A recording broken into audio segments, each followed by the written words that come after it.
Donc ce matin, nous avons parlé de la grâce, de cette volonté de Dieu que le monde soit au courant, ne soit pas ignorant, tout du moins, qu'il fait grâce et que, par sa grâce, il nous donne son esprit. Il est impossible, je vous expliquais ce matin, impossible, absolument impossible, que Dieu donne son esprit à n'importe qui. Pour qu'un esprit soit reçu, il faut que nous ayons été brisés. Il faut que quelque chose en nous ait été arraché de nous. C'est pourquoi, lorsque la colombe revient chez Noach, elle revient avec une déchirure. Et c'est au moment où la déchirure se produit que la colombe retourne encore sur le monde et elle va en finalité poser ses pattes, elle va se poser sur un personnage évidemment qui n'est absolument pas, et c'est là toute la difficulté du texte, qui n'est absolument pas dans le temps. Le Messie, tout en étant sur terre, évidemment, il va vivre ici sur cette terre pendant plus ou moins 33 ans, mais la réalité, c'est que le Messie est de toute éternité. La fonction messianique n'est pas une fonction temporelle seulement, c'est une fonction éternelle. Et c'est là tout le secret du Messie. J'aimerais que chacun comprenne bien cela. Le secret du Messie, c'est l'éternité. D'ailleurs, le Messie n'a jamais dit « je vous donne la vie temporelle » ou « je vous donne la vie perpétuelle ». Le Seigneur a toujours dit « je vous donne la vie éternelle ». C'est quelque chose qui est très difficile à comprendre, l'éternité. Parce que c'est une notion dans laquelle nous ne sommes pas habitués de vivre. On est habitué en se disant, nous nous levons lundi, nous terminons la semaine samedi, et nous recommençons lundi, nous terminons dimanche, et les jours avancent. Mais la notion d'éternité est très compliquée. Et c'est pourquoi nous devons, nous les enfants de Dieu, apprendre une chose, c'est apprendre à vivre sur terre tout en étant conscients que nous sommes dans l'éternité.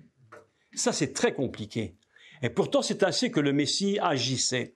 Et lorsque le Messie, aujourd'hui, je voudrais vous parler de quelque chose de très, très important, c'est comment le Messie va recevoir le Saint-Esprit et comment il va dire à ses disciples, lorsqu'il va quitter la terre, une chose très importante. Je pense, c'est probablement la chose la plus importante. Il va leur dire, attendez ce que le Père a promis. Et on voit dans les prophètes que Israël fonctionne au niveau de la loi. Mais à un moment donné, le prophète va dire « Mais je vous enverrai un esprit nouveau, et vous serez mon peuple, et je serai votre Dieu. » Et le peuple d'Israël a besoin absolument de recevoir l'esprit. Et quand va-t-il le recevoir? Il va le recevoir au jour de Shavuot. La fois précédente, nous avons fait un séminaire à Guebwiller dans la fête de Shavuot.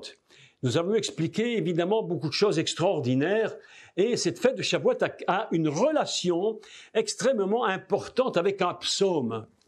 Vous savez que rien qui ne se fait ne peut se faire que par rapport à ce qu'on appelle l'analogie de la foi. Il faut toujours qu'il y ait quelque chose qui fonctionne en analogie avec quelque chose de la Torah des prophètes. C'est absolument important. Tout ce que nous pouvons faire et qui ne serait pas en analogie avec la foi serait véritablement, ce que j'ai expliqué hier, un bug dans la Torah. Il faut donc que tous nous puissions comprendre que nous devons fonctionner en analogie. Mais comment fonctionner le jour de Shavuot en analogie avec ce qui s'est passé? Vous savez qu'au temple de Jérusalem, on chantait les psaumes de David. Les psaumes de David étaient constamment chantés à Jérusalem. Et c'est aussi à Jérusalem que les 120, écoutez bien, encore une fois, c'est très important de comprendre, ils étaient 120. 120, c'est un code de Torah, le code 12. Vous avez remarqué que le 12 revient constamment dans la Bible. Et c'est pourquoi ils étaient 12 à la puissance divine. 12 fois 10, c'est pas par hasard. 12 fois Yud, extraordinaire. 12 fois Yud, 120. Ils sont donc dans la chambre haute, ils sont 120. Que représentent les 120 dans la chambre haute? Ils représentent deux choses. La première, ils représentent Israël, à qui Dieu a fait la promesse de donner son esprit. La deuxième représentation des 120, c'est la totalité de ceux qui formeront cette Église dans sa totalité. Et c'est ainsi que l'on trouve dans l'Apocalypse qu'il y a des codes absolument extraordinaires concernant l'Esprit de Dieu. Et on en peine que les témoins de Jéhovah ne soient peut-être pas contents avec ce que je dis, mais les 144 000, c'est pas eux. C'est pas eux. Pourquoi 144 000, mes amis? Tout simplement parce que 12 fois 12, 144. C'est pas du hasard. Multiplié par la puissance céleste qui est au plus haut niveau, que nous puissions y comprendre, et qui est élève, qui est 1000, nous donne 144 000. Et lorsque vous êtes dans l'Apocalypse, vous voyez qu'il y a 144 000, c'est multiple de 12. Et cela a commencé le jour de Shavuot à Jérusalem. Et comment cela s'est-il produit? Quelque chose de particulier s'est produit et qui peut se reproduire ce soir et qui peut se reproduire encore et encore. Et pour le comprendre, nous allons devoir lire un texte, un psaume. Je voudrais qu'on lise ensemble le psaume 133. Vous allez voir, le secret du psaume est absolument magnifique. Un psaume extraordinaire. C'est le secret de l'onction. Il faut dire une chose importante. Il y a différents types d'onction qu'on peut recevoir. Il y a l'onction personnelle. Vous avez remarqué que nous pouvons avoir, nous personnellement, l'onction. Et Dieu nous visite personnellement, vous l'avez remarqué. Mais il y a aussi l'onction communautaire. Il y a une onction qui vient quand nous sommes rassemblés. Dans les rassemblements, si nous sommes tous d'un même esprit, c'est très important ce que je dis. Vous savez où est le problème de l'Église? Est-ce que vous savez où est la faiblesse de l'Église? C'est que l'Église est divisée. L'Église n'a plus d'unité. On a des dénominations dans tous les coins, en veux-tu, en voilà. On a des frères larges, des frères étroits, des frères très larges, des très étroits, des pentecôtistes et des baptistes, des salutistes, des protestants et de tout ce que tu peux imaginer qui existe sur la terre.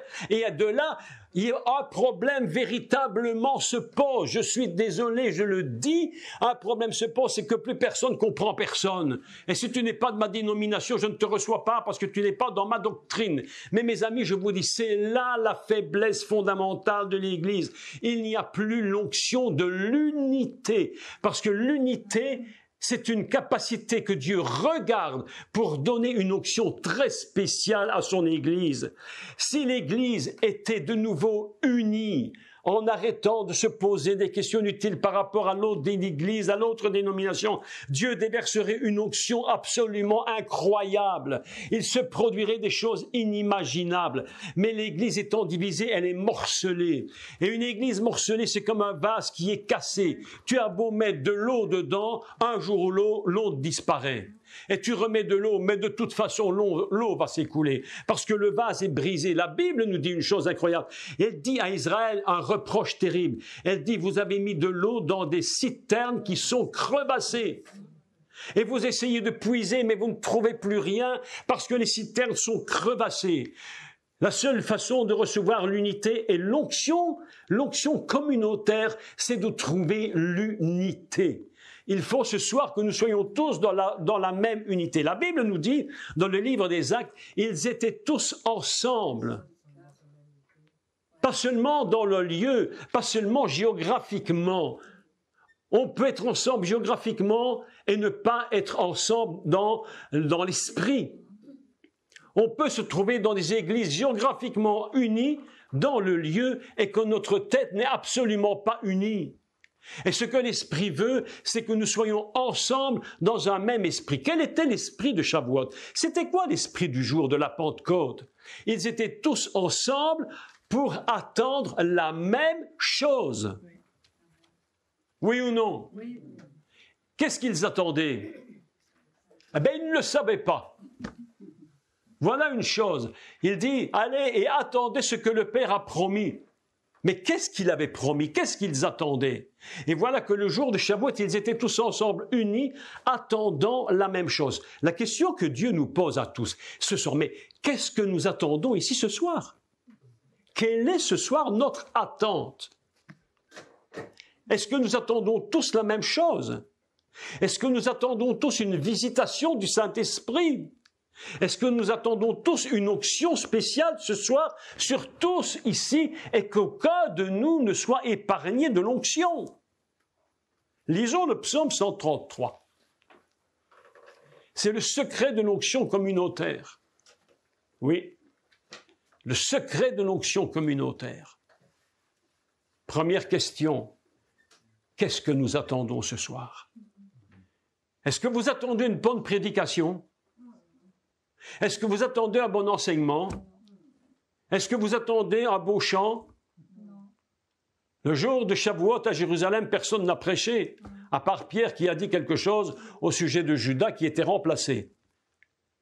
Et encore là, c'est une leçon incroyable. Il y avait 12 apôtres, il n'y en avait plus que 11. Mais tant que les 12 n'étaient pas rétablis, il n'y avait pas de possibilité que l'Esprit vienne. Parce que Dieu ne vient que sur la communauté qui est unie dans sa totalité. Il aurait pu donner son esprit aux 11, mais Pierre va dire, mais il en manque un, parce que Pierre avait très bien compris qu'il en fallait 12. Est-ce que vous me suivez? C'est une grande leçon que nous devons apprendre du Seigneur. Dans nos églises, ce soir, qu'est-ce que nous attendons? Est-ce que nous sommes tous d'un même esprit, d'une même unité? Voilà ce que nous attendons. Lisons le texte. Cantique des degrés, c'est-à-dire, c'est un cantique que l'on chantait dans le temple à Jérusalem. Cantique sur les marches. Et on va chanter.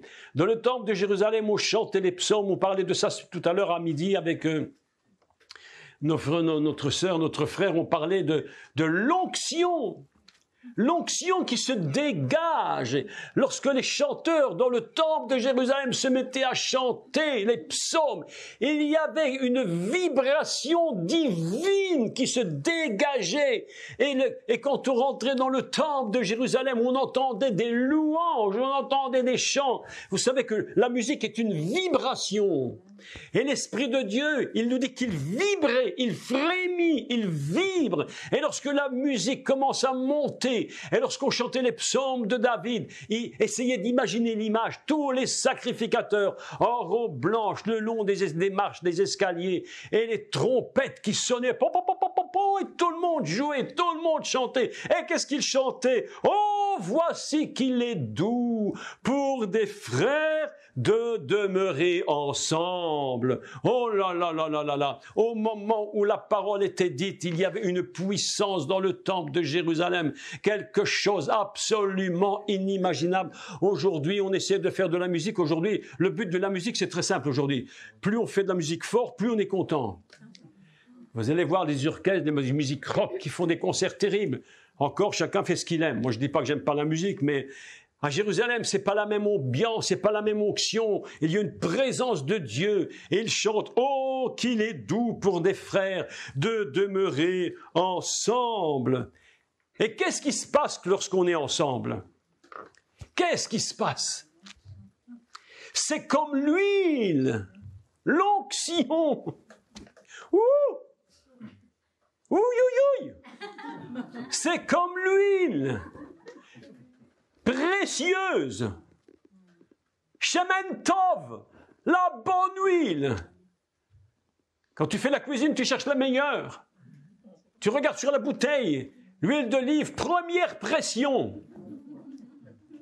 Le ciel est une huile de première pression.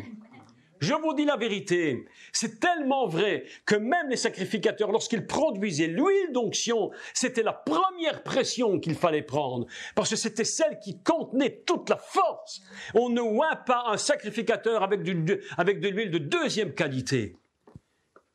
Shemen Tov, Prends l'huile bonne, la meilleure qui existe. Et lorsque nous sommes ensemble, oh, qu'il est doux pour des frères de demeurer ensemble. On a chanté tantôt, Innematovu manahim shevet arim gam yarad. Expliquons ce texte d'abord pour commencer. Non, mais il faut l'expliquer. Mot par mot. Ça, c'est le premier verset. Si je fais une traduction littérale, si je me trompe, tu le dis, mais enfin, je ne pense pas me tromper. Inematov, voici que bon. Voici. Je suis là devant toi. Iné, je suis là. Inematov, voici qu'il est bon. C'est un bon endroit. Qu'il est bon, Ouma, et que précieux ou agréable, qu'il est agréable et précieux d'être ensemble dans le même endroit. Ça s'appelle Shavuot. Qu'il est bon d'être 120 dans le même endroit, parce que là, il va se produire quelque chose. Dieu est là. Il attend que nous soyons tous ensemble unis. Ce soir, si nous voulons que l'Esprit de Dieu nous visite comme jamais il ne nous a visités depuis le début, il faut que tous ici ensemble, il n'y en ait pas un qui déconnecte de cette idée. Dieu est ici, il va nous visiter ce soir. Oh, oui, oui, oui. Oh, Inematov manahim. Écoutez la suite. Shevet. Shevet, c'est quoi Shevet? Shabbat. Shabbat. Qu'il est bon pour des frères de demeurer dans le Shabbat. Et c'est quoi Shabbat? C'est le repos, c'est la cessation. Et c'est quoi la cessation? C'est quoi ce repos? Ce repos s'appelle Noach. C'est Noé. Lorsque nous rentrons dans la Teva, nous sommes dans le Shabbat divin.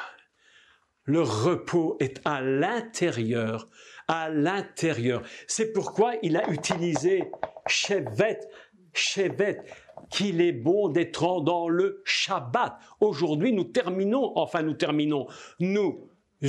sommes dans Shabbat et nous sommes en train, écoutez ce qu'on va faire. Je sens dans mon esprit quelque chose, que j'entends la voix du Seigneur qui me dit, ce soir, on va faire quelque chose. Vous savez ce qu'on va faire? On va tous réanimer le Shabbat. On ne va pas le clôturer. Parce qu'un Shabbat, je vous l'ai expliqué, il est éternel. Un Shabbat n'est jamais temporel. Un Shabbat n'est jamais perpétuel. Un Shabbat, il est éternel. Et lorsque l'Esprit va venir, lorsque l'Esprit descend sur nous ce soir, nous allons prendre ce Shabbat, ce Shevet, ce précieux Shevet. Nahim Shevet. Extraordinaire. Si vous prenez les mots tout seuls, Nahim Shevet, précieux Shabbat. Ouh, précieux, agréable Shabbat. Ah, qu'il est bon d'être ensemble dans le repos de Shabbat. Comme c'est agréable. Parce que là, il va se produire quelque chose. Inematov, humanahim, shevet. Arim. C'est quoi Arim? C'est nous tous ici. Tous ici. Qu'il est bon pour des frères, pour des sœurs, d'être ensemble. Vous avez remarqué combien c'est compliqué parfois d'être tous ensemble heureux. Tellement de difficultés, tellement de tensions, tellement de bagarres. Mais lorsque nous sommes ici, il faut chacun ce soir qu'il n'y ait rien entre nous qui puisse bloquer l'esprit. Il faut que tous nous soyons au même niveau de réception. Et pour que nous soyons tous au même niveau de la réception, il faut qu'il n'y ait rien entre nous. Aucune dissension. Il faut que tous nous reconnaissions l'autre comme étant plus grand que nous-mêmes. Le secret pour être unis ensemble, c'est de reconnaître que l'autre est plus grand que nous. Je vous assure que c'est vrai. Jésus l'a dit, le plus grand, c'est le plus petit. Ce n'est pas parce que c'est moi qui enseigne depuis maintenant ces quelques jours que je suis le plus grand. Je suis le plus grand si je suis le plus petit. Je ne suis pas là pour être servi par vous, mais je suis là pour vous servir. Et c'est pourquoi il est important pour des frères d'être unis et de reconnaître que l'autre est plus important et plus grand que nous. Sinon, vous savez ce qui se produit, et c'est là ce que l'esprit n'aime pas, c'est lorsque l'orgueil est en train de monter. À chaque fois que quelqu'un reconnaît l'autre plus grand que lui, nous restons tous au bon niveau. Mais au moment où nous croyons que nous sommes tellement intelligents et que les autres sont moins que nous, nous commençons à déranger l'esprit de Dieu. C'est pourquoi il est écrit que c'est un précieux Shabbat. J'aime beaucoup les mots hébreux quand on les met les uns à côté des autres. Précieux Shabbat des frères. Précieux Shabbat du peuple de Dieu. Achim. Précieux moment de repos et de paix, parce que nous sommes tous unis dans un même esprit. Je te regarde, je te vois, et je te considère au-delà de moi, plus grand que moi. Ainsi, nous restons tous au même niveau. C'est extraordinaire. Tu me regardes plus grand, et je te regarde plus grande. Résultat des courses, on est tous au même niveau. Oui ou non? C'est dommage, je n'ai pas une menorah ici, je vous aurais montré quelque chose de magnifique. Mais quand même, je vais vous montrer quelque chose de magnifique. On va se laisser conduire par l'Esprit de Dieu. Il y a une menorah ici? Comment? Sur le drapeau. Où est la menorah sur le drapeau? Montre-moi la menorah vite. Sur le drapeau. Montre-moi vite la menorah. Ah bon, tu vas servir de porte-drapeau. Viens, ma chère sœur. Bon, tu vas. Est-ce qu'il y a une deuxième qui peut l'aider parce qu'elle ne va jamais tenir le coup? Si. J'en ai pour un quart d'heure, là. Viens, mon cher frère Didier. J'aime Didier. Je sais pas, il a quelque chose que j'aime, je crois que c'est sa barbe. Parce que je vais vous dire un secret. Le secret de la barbe, hein, le secret de la barbe, on va en parler tantôt. Vous savez, je vais vous dire un truc absolument. Est-ce que tu sais une chose? Hazakan. Ça, c'est Hazakan. Tu es beau comme tout. Hazakan. Tu sais la valeur de Hazakan? 162. Ah non, je sais. Et 162, tu sais ce que c'est? C'est Kol Adonai, la voix de Dieu. La même valeur que ça, c'est la voix de Dieu. 162, Kol Adonai. J'aime beaucoup ce frère. Hein? C'est pas, il y a quelque chose qui me plaît. Pas. Je le trouve sympa. Ah, mais t'es gentil. Qu'est-ce qu'il est gentil. Mais qu'est-ce qu'il est gentil. Fais-moi un bisou ici. Viens me faire un gros... Oh, il est magnifique. Je l'aime tellement. Il est magnifique. Oh là là là. Qu'est-ce qu'il est beau. En plus, il parle hébreu. Il connaît l'hébreu. Si j'ai un doute, je peux lui demander. Il ne me dit pas, tu sais rien. Non, je l'aime. Passons aux choses sérieuses. Pourquoi nous devons tous être au même niveau? Pourquoi faut-il être au même niveau? Parce que le Seigneur lui-même s'est mis à même niveau que nous. Et il nous a mis au même niveau que lui. Quand nous regardons la menorah, vous voyez la menorah, le pied qui est au milieu, vous savez comment on l'appelle? On l'appelle le serviteur. Shamash, c'est ça? Shamash, le serviteur. Et si tu regardes bien cette menorah, tu constates immédiatement que toutes les lampes sont à la même hauteur. Il n'y a personne qui est supérieur à personne. C'est le secret de l'onction communautaire. Tout le monde est au même niveau. Tout le monde reconnaît l'autre comme étant au-dessus de lui. Et comme lui reconnaît celui-là au-dessus de lui, et que celui-ci reconnaît celui au-dessus de lui, tout le monde est au même niveau. Mais le plus extraordinaire dans cette chose, c'est que même le Seigneur, le Shamash, le serviteur, lui-même est au même niveau que nous. Est-ce que vous imaginez comment il vous considère? Comment il nous considère? C'est pourquoi le psaume 133 est absolument extraordinaire.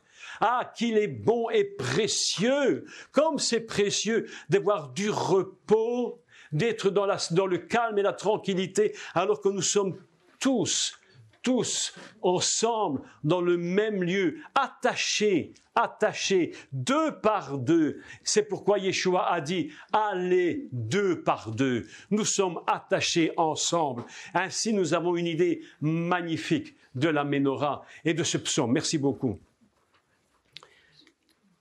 Iné, voici. Nous voici. Iné-nous, me voici. Quand Abraham, j'aime beaucoup la Torah, Abraham, lorsqu'il vient devant Dieu, vous savez ce qu'il dit à Dieu? Il dit, Inéni, me voici. Me voici devant toi, Éternel. Dieu appelle Abraham, Abraham, Abraham. Qu'est-ce qu'il répond à Abraham? Inéni, me voici. Me voici. Et nous, ce soir, c'est Iné, voici. Iné matov, ah, me voici. Comme c'est bon. Iné, voici que bon et que précieux de se reposer ensemble, d'être dans la tranquillité, d'être dans la cessation, de ne pas se, comme on dit communément chez nous, arrêtons de faire des prises de tête. Arrêtons de nous prendre la tête pour des choses qui ne servent à rien. Arrêtons de nous angoisser. Je voudrais que vous appreniez une chose à travers ce psaume, c'est à vivre le véritable Shabbat. Un vrai Shabbat, un vrai repos dans l'esprit, un vrai repos dans l'âme, un vrai repos dans le corps, que nous apprenions à nous reposer en Dieu. Ça c'est Shabbat. Inematov umanaim shevet arim. Gam Yarad, aussi, écoutez le texte, Gam, c'est aussi. Yarad, ensemble. Il est bon aussi d'être ensemble. C'est bien d'être tout seul avec le Seigneur, mais c'est bon d'être ensemble. Mais Yeshua avait très bien compris le problème. C'est pourquoi il a dit, il n'a pas fait d'excès, mais il a dit, si 2 d'entre vous s'accordent. Il savait que 3, c'était déjà compliqué. Si 2 d'entre vous s'accordent, il n'a pas dit discute, il n'a pas dit papote. Non, il a dit si 2 d'entre vous s'accordent. Je suis où? Au milieu. Au milieu. Imaginez 3. Imaginez 10, de plus en plus compliqué. Imaginez 120, de plus en plus compliqué. Ce soir, aujourd'hui, nous devons apprendre à nous tenir unis dans le même esprit. Et il ne faut pas qu'il y ait d'interférence. Je ne peux pas avoir d'interférence avec mon épouse, ni elle avec moi, ni elle avec toi, ni moi avec toi, ni toi avec personne. Nous devons être dans l'unité. C'est l'unité qui produit la bénédiction de Shabbat. C'est l'unité qui produit la bénédiction qui tombe du ciel. Elle ne tombe pas n'importe comment. Elle ne tombe pas de n'importe quelle façon, cette bénédiction. Il faut d'abord que nous ayons résolu le premier problème, qui est le problème de Yachad. Yachad, l'unité. Vous vous souvenez que je vous avais parlé de l'unité avec Noach. Qu'est-ce que c'est Noach? Je vous rappelle ce que j'ai dit. Noach vaut dans sa gématria 22. 22, c'est Yachad. C'est le même. C'est-à-dire que lorsque nous sommes dans le repos noradique, nous devons vivre dans l'unité. C'est le secret. L'unité se casse par les disputes. L'unité se casse par les choses qu'on ne se comprend pas. On fait toutes sortes de choses inutiles. Les gens